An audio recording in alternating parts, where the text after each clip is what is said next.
My guest now is Congressman Paul Gosar. Now, many of you know Paul Gosar for many years. He's been on my show multiple times. I keep sending him $1.25 and he keeps showing up. So that's a good thing. I know that's going to cost me a nickel. But Paul Gosar, and we're here this evening for Congressman Eli Crane. And so, Congressman, thank you for taking a few minutes out. There's a whole host of people waiting to meet him. So we're going to be a few minutes. But also you came out here to support a colleague, Congressman Eli Crane. Absolutely. This is a gentleman who came in. He's a former Navy SEAL, entrepreneur, businessman, father, husband, and he gets it. You can't get people to vote like Eli Crane. He'll vote the right way, and he'll take the consequences. And he rides it and puts everything on the line. That's all I can say is this guy is one of a kind. Well, you are too. And I know you don't brag about it. I've known you a long time. He doesn't, but I will.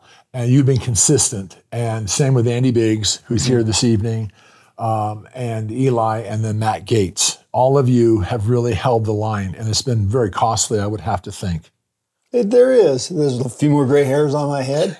Eli has had a lot of money spent at him, for some of his votes. And I'll just say, when you're right, and everything comes to the top. And Prescott's got to understand, this is a one-of-a-kind guy. You've been in Congress a few years. You've got some experience, no pun intended.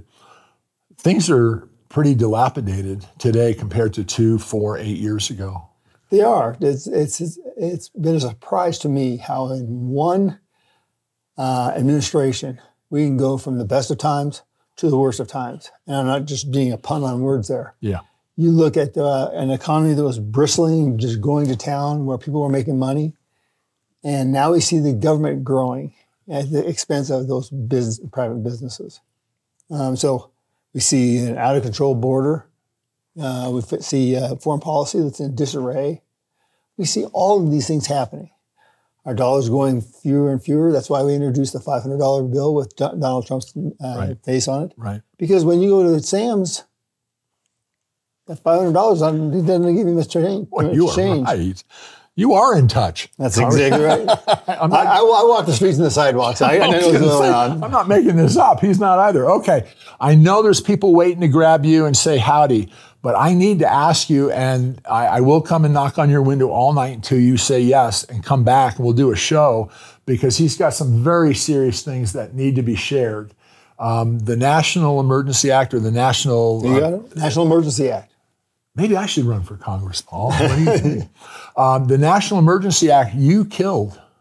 I'm the only non-U.S. president to kill a national emergency. I killed the COVID national emergency. Okay, I'll bring you back so we can talk about it more, but can you give us a good 60 seconds? What was it about, and why did you do that? Well, what happens is most of the people here in Prescott understood what happened. The government took advantage of us during what they call a pandemic.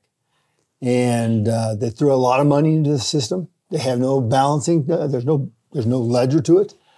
And I started screaming. And so the Cato Institute followed me, and they found out I was right. We spent between $4.8 and $7 trillion during COVID. Wonder why these illegals have a place to stay and a place to eat, and you have all these bills being paid for student loan forgiveness. That's why. There's not one receipt that's in here. Now, according to our Constitution, Congress is supposed to have the power of the purse. But during a national emergency, they do not. They share it with the president. They don't even share it. He's got the power of the purse. He can just start writing checks. So I found that once we got rid of that one, we had 41 open national emergencies. These are like national emergency in Libya. They just renewed this about a year and a half ago, and they cited Muammar Gaddafi. He's been dead for 11 years. Wow. But we don't need national emergencies for that. And we have even Republicans don't understand and get this. But this is another set of ledgers outside of our regular budgetary aspects. So $12 trillion now, as we've seen, spent since Clinton. We've got to get this under wraps. Because if we can get this under, we can do by bipartisan aspect. Who knows what can happen? I am going to go stand outside your window. You've got to come back, and we need to talk about this. What you're doing, in my opinion, is the Liberty Caucus.